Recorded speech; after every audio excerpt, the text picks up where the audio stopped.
اللہ رب العالمین اپنی عظیم کتاب قرآن مجید کے اندر ارشاد فرماتا ہے، یا ایھا الذین آمنوا لا تقربوا الزنا انہ کان فاحشۃ وساء سبیلا۔ اللہ کی کتاب، اللہ کا قرآن یہ کہتا ہے، اے ایمان والو، لا تقربوا الزنا، زنا کے قریب بھی نہ جانا، انہ کان فاحشۃ وساء سبیلا، بے شک یہ زنا، یہ کسی کے ساتھ زیادتی کرنا، یہ بدفعلی کا عمل، فرمایا یہ فحاشی ہے اور بے حیائی کا راستہ ہے۔ نبی کے غلاموں، زنا ایک ایسا بد عمل ہے،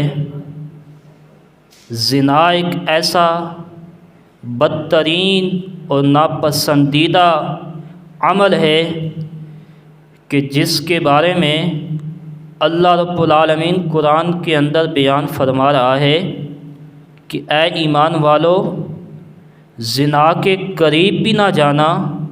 کیوں؟ اس لیے کہ یہ بے حیائی اور فحاشی کا راستہ ہے۔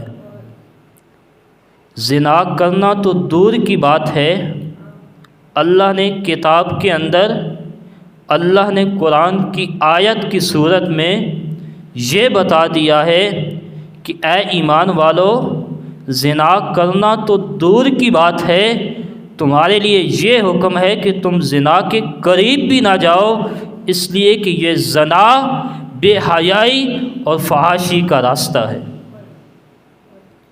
یہ زنا ایسا راستہ ہے نبی کے غلاموں، یہ راستہ انسان کو جہنم کی طرف لے کے جاتا ہے۔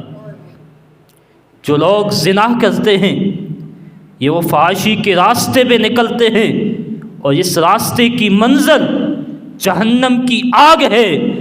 تو سوچنے کی بات ہے، جب قرآن یہ کہہ رہا ہے لا تقربوا الزنا، اے ایمان والو زنا کے قریب نہ جاؤ، تو جب اسلامی جمہوریہ پاکستان کے اندر ایک ماں کو بچوں کے سامنے زنا کا شکار کیا جائے گا تو بتاؤ اللہ اس کے نبی کو کتنی تکلیف ہوئی ہوگی۔ زنا کے حوالے سے اللہ رب العالمین کے پیارے حبیب محمد مصطفیٰ صلی اللہ علیہ وآلہ وسلم کی حدیث ہے، امام الانبیاء صلی اللہ علیہ وآلہ وسلم نے ارشاد فرمایا کہ جو لوگ زنا کرتے ہیں، بدفعلی کرتے ہیں، کسی کی ماں بہن بیٹی کو اپنی شہوت کا شکار بناتے ہیں، زیادتی کا شکار بناتے ہیں، تو اللہ کے حبیب فرماتے ہیں ایسا عمل کرنے والے کو 6 چیزوں کا نقصان ہوتا ہے۔ وہ 3 چیزیں دنیا کے ساتھ وابستہ ہیں، 3 چیزوں کا تعلق دنیا کے ساتھ ہے اور 3 چیزوں کا تعلق آخرت کے ساتھ ہے۔ یہ اللہ کے حبیب بیان فرما رہے ہیں کہ جو لوگ زنا کرتے ہیں، فرمایا 6 چیزوں کا نقصان انہیں ہوتا ہے۔ فرمایا سب سے پہلا نقصان یہ ہے کہ اللہ رب العالمین زنا کرنے والا اور زنا کرنے والی کو کہ رزق حلال میں اللہ رب العالمین تنگی پیدا فرما دیتا ہے۔ جو لوگ زنا کرتے ہیں، فرمایا ان کے رزق میں اللہ تنگی پیدا کر دیتا ہے۔ اور دوسرا فرمایا کہ زنا کرنے والا ہو یا زنا کرنے والی ہو، فرمایا ایسے لوگوں کی زندگی اللہ رب العالمین مختصر کر دیتا ہے، ان کی زندگی مختصر ہو جاتی ہے جو یہ بدفعلی اور زنا کرتے ہیں۔ اور تیسرا فرمایا کہ اللہ رب العالمین ایسے لوگوں کے چہرے کو مسخ کے رکھ دیتا ہے۔ اللہ رب العالمین زنا کرنے والے اور زنا کرنے والیوں کے چہروں کو مسخ دیتا ہے، ان کے چہروں سے ایمان کا نور اٹھ جاتا ہے اور ان کا چہرہ سیاہ ہو جاتا ہے۔ فرمائے تیسرا نقصان ہے جو زنا کرتے ہیں اور جو زنا کرتی ہیں، فرمایا ان کے چہرے سے ایمان کا نور اٹھ جاتا ہے۔ اور چوتھا فرمایا کہ جو لوگ زنا کرتے ہیں، اللہ رب العالمین لوگوں کے دلوں میں ایسے شخص کی نفرت کو پیدا کر دیتا ہے۔ جو لوگ زنا کرتے ہیں، فرمایا کہ لوگ ایسے لوگوں سے نفرت کرنا شروع ہو جاتے ہیں۔ اور پھر فرمایا کہ جو لوگ زنا کرتے ہیں، اللہ رب العالمین انہیں نیکی کی توفیق چھین لیتا ہے۔ جو لوگ زنا کرتے ہیں، اللہ رب العالمین کے حبیب فرماتے ہیں اللہ رب العالمین ان سے نیکی کی توفیق چھین لیتا ہے جو زنا کرتے ہیں یا زنا کرتی ہیں۔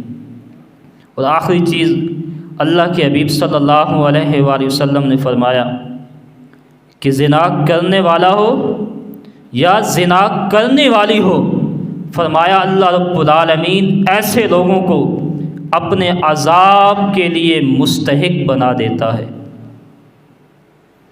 امام الانبیاء کے غلاموں، یہ معمولی بات نہیں ہے۔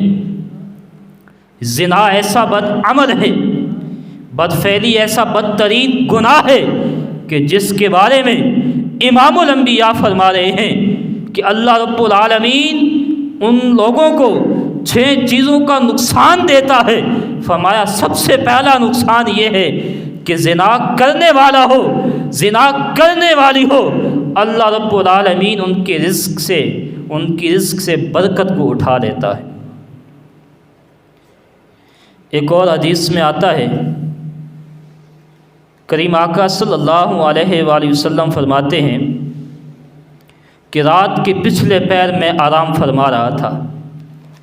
آپ فرماتے ہیں کہ 2 لوگ میرے پاس آئے، انہوں نے مجھے بیدار کیا، انہوں نے مجھے جگایا، اور کریم آقا فرماتے ہیں کہ ان 2 آدمیوں کے ساتھ میں چلنے لگا۔ چند قدم چلنے کے بعد میں نے ایک عجیب منظر دیکھا۔ کریم آقا فرماتے ہیں کہ ایک تندور ہے اور جس کے اندر سے چیخ و پکار ہو رہی ہے، کوئی چیخ کے رو رہا ہے۔ امام الانبیاء فرماتے ہیں جب اس تندور کے پاس میں گیا، میں نے جھانک کے دیکھا تو میں نے ایک عجیب منظر دیکھا کہ اس تندور کے اندر سے میں نے ایک عجیب منظر یہ دیکھا ہے کہ کچھ ننگی عورتیں اور کچھ ننگے مرد اس تندور کے اندر سے چیخ کے رو رہے تھے۔ امام الانبیاء نے ان 2 آدمیوں سے پوچھا، اے 2 آدمیوں، مجھے یہ بتاؤ کہ یہ کون لوگ ہیں جو تندور کے اندر سے ننگی حالت میں چیخ رہے ہیں، رو رہے ہیں؟ تو امام الانبیاء فرماتے ہیں اللہ کے وہ ملائکہ مجھے کہنے لگے، اے امام الانبیاء صلی اللہ علیہ وآلہ وسلم، یہ آپ کی امت میں وہ لوگ ہیں جو دنیا کے اندر زنا کیا کرتے تھے۔ امام الانبیاء کے غلاموں، اللہ کے ملائکہ نے یہ کہا، اے امام الانبیاء، ہم آپ کو اس لیے دکھا رہے ہیں کہ آپ اپنی امت کو تعلیم دیں کہ جو لوگ دنیا کے اندر زنا کرتے ہیں، اللہ رب العالمین انہیں جہنم کی آگ میں اس طرح جلائے گا۔ کریم آقا فرماتے ہیں تندور کے اندر سے ننگے عورتیں، ننگے مرد میں نے دیکھے ہیں جو چیخ رہے تھے، پکار رہے تھے، اور جہنم کی آگ انہیں جلا رہی تھی۔ زنا کے حوالے سے اللہ رب العالمین قرآن کی آیت میں بیان فرماتا ہے، وَمَن يَفْعَلْ ذَلِكَ يَلْقَ أَثَامًا۔ یہ قرآن کی آیتیں ہیں۔ اللہ رب العالمین بیان فرماتا ہے کہ جو لوگ زنا کرتے ہیں، اللہ رب العالمین انہیں آثام کے اندر جہنم میں ڈالے گا۔ وَمَن يَفْعَلْ يَلْقَ عَصَامًا، جو لوگ زنا کرتے ہیں اللہ رب العالمین انہیں آثام کے اندر ڈالے گا۔ اب آثام کیا چیز ہے؟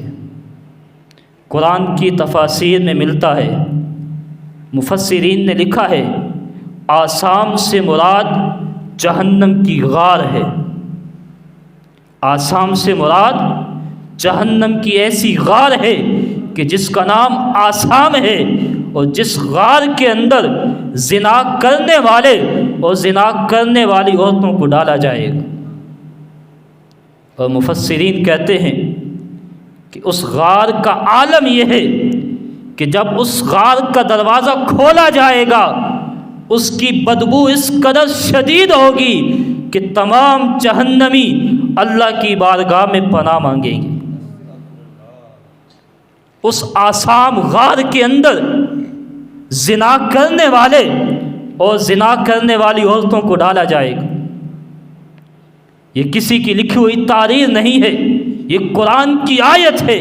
وَمَن يَفْعَلْ يَلْقَ عَصَامًا، اللہ کا قرآن یہ کہہ رہا ہے کہ زنا کرنے والے لوگوں کو آثام کے اندر ڈالا جائے گا۔ پھر میرے کریم آقا صلی اللہ علیہ وآلہ وسلم نے فرمایا کہ کسی غیر محرم کو دیکھنا بھی زنا ہے،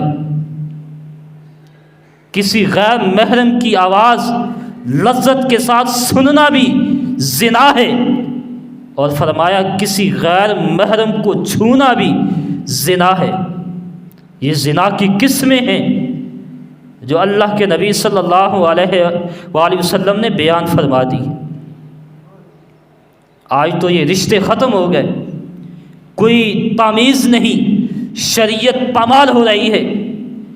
کوئی کہیں کا رہنے والا ہے اور کہا جاتا ہے جو بھی ہے جہاں کا بھی ہے، کہنے والا یہ کہتا ہے کہ تم نے اسے اپنا بھائی کہا ہے تو یہ تمہارا بھائی ہو گیا۔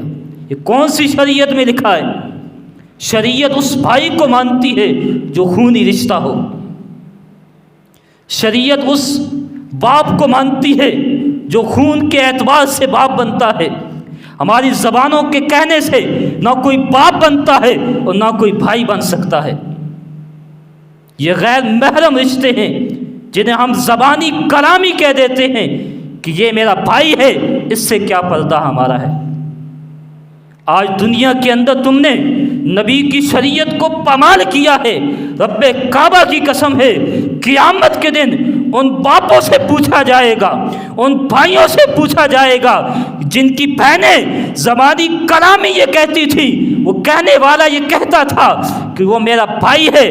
نانا، خونی رشتہ بھائی بنتا ہے اور خونی رشتہ باپ بنتا ہے، اس کے علاوہ جو بھی رشتہ ہوگا وہ غیر محرم کہلائے گا۔ یہ دیہاتوں میں یہ منظر میں نے دیکھے، خدا را ہوش کے ناخن لو، نبی کی شریعت کو ایسے پامال نہ کرو۔ یہ عورت عزت دار پابرتہ رہے گی تو اللہ کے نبی صلی اللہ علیہ وآلہ وسلم بھی خوش ہوں گے۔ دنیا کا کتنا بھی مخلص انسان کیوں نہ ہو، وہ غیر محرم ہے تو غیر محرم ہے، اس کے سامنے ویسا ہی پردہ ہے جیسا اللہ